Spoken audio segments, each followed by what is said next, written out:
ने इसे अपना सियासी मुद्दा बना लिया है। बीजेपी का एक प्रतिनिधिमंडल आज राकेश पासवान के गांव पचदमिया पहुंचा और उनके परिजनों से मिलकर अपराधियों पर कार्रवाई करने के लिए सरकार पर दबाव बनाने का आश्वासन दिया गया।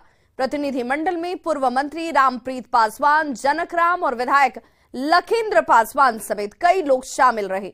बीजेपी नेताओं ने राकेश पासवान के परिजनों को सरकार की तरफ से मुआवजा देने की भी मांग की। आपको बताते चलें कि लालगंज में 14 अप्रैल बाबा साहेब भीमराव अंबेडकर की जयंती मनाने की तैयारी चल रही थी और उससे ठीक एक दिन पहले यानी कि 13 अप्रैल की शाम को दलित सेना के नेता राकेश पासवान की अपराधियों ने गोली मारकर हत्या कर दी।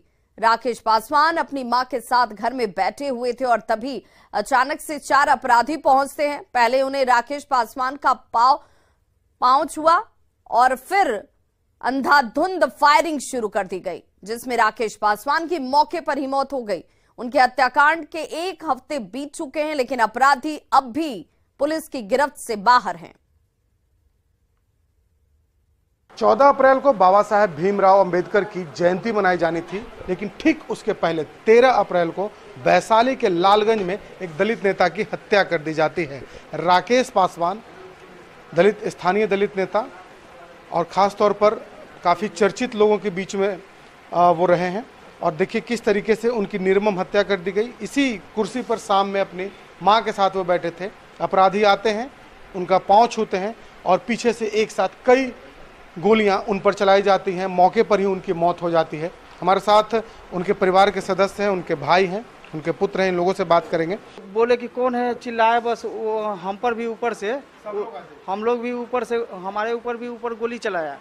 उसके बाद हम वहाँ से यहाँ सीढ़ी के नज़दीक आए तो वहाँ पर भी गोली चलाया। फिर वहाँ से मेरा साथे भतीजा था वो हमको धक्का देके, ऋतिक था, हमको धक्का देके वहाँ गिरा दिया तो वहाँ भी एक गोली लगा। फिर वहाँ से हम इसको हाथ खींच कर फिर हम भागे हुए वहाँ आए। तो लोग आ रहे हैं, सिर्फ देख कर चला जा रहे हैं अपना अपना हाथी करने के लिए। हम लोग के फैमिली के साथ कुछ नहीं हो रहा। मेरे चाचा को 1 बॉडीगार्ड दिया गया, जिसमें मैंने 4 बॉडीगार्ड का मांग किया था और मेरे घर पे सुरक्षा रात में डंडा वाला सबको भेज दिया जाता है, दिन में गन वाला रहता है, रात में डंडा वाला। हम लोग रात भर सोते नहीं। इससे पुलिस हम लोग को डरा रहा है कि तुम लोग डर जाओ। तो बिल्कुल राकेश पासवान की हत्या के बाद परिवार के लोग दहशत में हैं और इस इंतजार में है कि आखिर इस पूरे मामले पर पुलिस कार्रवाई कब करती है। शैलेंद्र, न्यूज़ 18 वैशाली। 13 अप्रैल को राकेश पासवान की हत्या कर दी जाती है और अभी तक जो अपराधी हैं उनकी गिरफ्तारी नहीं होती है और अब यह मामला जो है पूरे बिहार में तूल पकड़ते जा रहा है। दलित नेता की हत्या हुई है और अब तक कोई कार्रवाई नहीं हुई है। बीजेपी के नेता यहाँ एक प्रतिनिधिमंडल के रूप में यहाँ पर पहुँचे हैं। इन लोग जो यहाँ के जो राकेश पासवान के जो परिजन हैं उनसे बातचीत कर रहे हैं। पहले इन लोगों से हम बात करते हैं। जो जघन्य अपराध है, जिसने भी वह घटना को अंजाम दिया है, वो बहुत गलत किया है। मुख्य रूप से लोकतंत्र की हत्या की।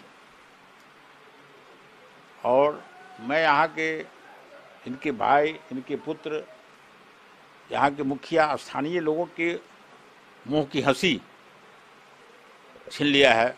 बड़ी दुख के साथ मुझे कहना पड़ रहा है, अगर कानून त्वरित कार्रवाई करती तो आज लालगंज थाना के अंतर्गत राकेश पासवान जी की जिस तरह से निर्मम हत्या हुई, अब तक उनके हत्यारों को पुलिस प्रशासन ने गिरफ्तार कर लिया होता।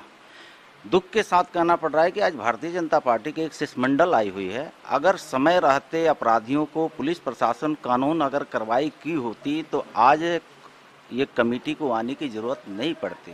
सुन करके तो बड़ी आश्चर्य हो रहा है कि जो परिवार नेम्ड FIR करता है वह व्यक्ति अब तक 1 सप्ताह के अंदर गिरफ्तारियां नहीं हो रही है और जिनके शव ले करके और कहीं ना कहीं चौक चौराहे पर जनमानस का वो नेता थे, जब रोड पर आए, शव प्रदर्शन हो रहा था, उसमें मनचले लोग कहीं ना कहीं प्रवेश कर गए। तो पुलिस प्रशासन क्या कर रही थी, बिहार सरकार के CID क्या कर रहे थे? समझ लीजिए 13 तारीख की हत्याएं हुई, 1 सप्ताह से अधिक समय बीत गया और 1 सप्ताह के अंदर हत्यारा को गिरफ्तारी नहीं किया गया और उल्टे जो परिवार जिनकी परिवार की हत्या की गई है, एक दलित समाज के बेटा को, उसी परिवार से जुड़े हुए लोगों पर केस करके उसको जेल भेजा जा रहा है। ये प्रशासन का जिस प्रकार से व्यवहार है, लगता है प्रशासन कहीं से नहीं चाहता है जिसको इस परिवार को मदद करे। निश्चित रूप से पार्टी के स्तर पर एक जन आंदोलन भी हम लोग करेंगे और हम मांग करते हैं कि मृतक के परिवार को, ये मुख्यमंत्री जी करते हैं दलितों के जो हत्या होती है उस पर मुआवजा, बिहार में कितनों लोगों को अभी तक मुआवजा मिली, लेकिन यह मृतक परिवार को कम से कम 25 लाख रुपया का मुआवजा बिहार सरकार दे, यह परिवार को नौकरी दे ताकि भरण पोषण हो, और जिसको केस में फंसाकर 14 लोगों को जेल भेजा गया है, 500 लोगों को अन्योन करके केस में दहशत फैलाया जा रहा है, उस केस से बरी करें, ये मैं मांग करता हूं। तो बिल्कुल बड़ा सवाल यही है कि आखिर घटना के इतने दिन के बाद भी कार्रवाई क्यों नहीं हो रही है, और इसी तरीके से यदि घटनाएं होते रहीं तो कहीं न कहीं शासन और प्रशासन के इकबाल पर सवाल उठाया जाता है। शैलेंद्र, न्यूज़ 18 वैशाली।